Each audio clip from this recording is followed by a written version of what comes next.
আসসালামু আলাইকুম। আমি আজকে আপনাদের সাথে শেয়ার করব পুরান ঢাকার কাচ্চি বিরিয়ানি। কিভাবে কাচ্চি বিরিয়ানি তৈরি করতে হয় আমি আপনাদের এখন দেখাবো। চলুন কিভাবে তৈরি করতে হয় দেখে নেওয়া যাক। এখানে আমি 1.5 কেজি গরুর মাংস নিয়েছি, আপনারা চাইলে খাসির মাংস নিতে পারেন।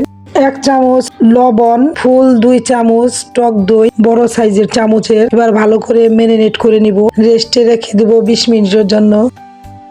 20 মিনিট পর ফিরে আসলাম। এবার অ্যাড করে দিব আদা রসুন বাটা 2 চামচ, শাহি জিরার মশলা, জিরার গুঁড়া, শাহি জিরার গুঁড়া 1 চামচ, মরিচের গুঁড়া আধা চামচ, জয়ফল জয়ত্রীর গুঁড়া 1 চামচ, পেস্তা বাদাম কাঠবাদাম, সয়া সস 1 চামচ, কেওড়া জল, শাহি জিরার বিরিয়ানির মশলা আধা প্যাকেট, দিয়ে দিব 1 কাপ ঘি।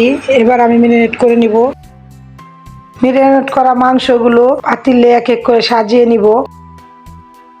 গ্যাসে পুড়িয়ে দুটো কয়লা লাল করে গরম করে নিব। গ্যাসে বাটি প্যানের মাঝখানে বসিয়ে নিব, একটু ঘি দিয়ে স্মোক ফ্লেভার করে নিব।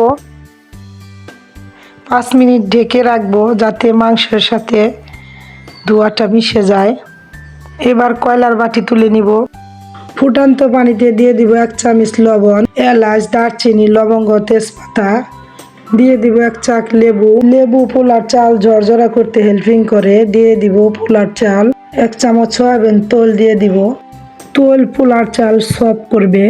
3-4টা আলু পিস পিস করে নিয়েছি, ঘি দিয়ে ভেজে নিব। 250 গ্রাম লিকুইড দুধে দিয়ে দিব 1 চিমটি জাফরান। এবার একটু নেড়ে অ্যাড করে দিব আধা কাপের কম গুঁড়া দুধ।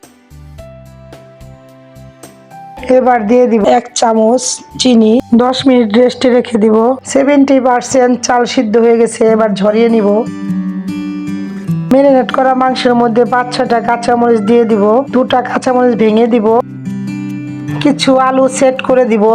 এরপর দিয়ে দিব কিশমিশ। এবার দিয়ে দিব পেঁয়াজ বেরেস্তা।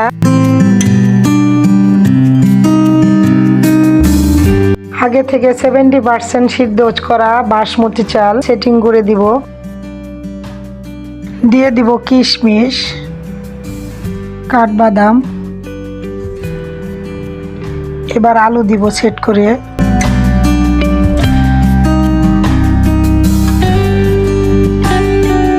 দিয়ে দিব পেঁয়াজ বেরেস্তা, আলু বখরা, অবশিষ্ট রাইসগুলো দিয়ে দিব। দিয়ে দিব তৈরি করে রাখা লিকুইড দুধ।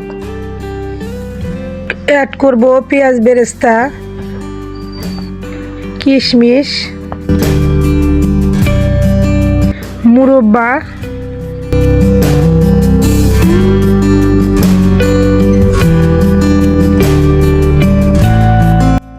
এবার আমি ঢেকে দিব।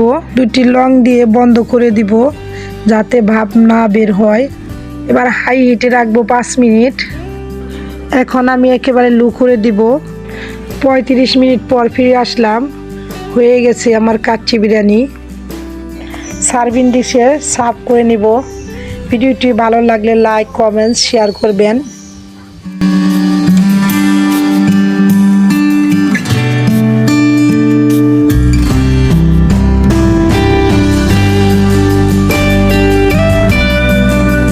দেখুন মাংসগুলো একেবারেই সফট নরম হয়ে গেছে। আল্লাহ হাফেজ।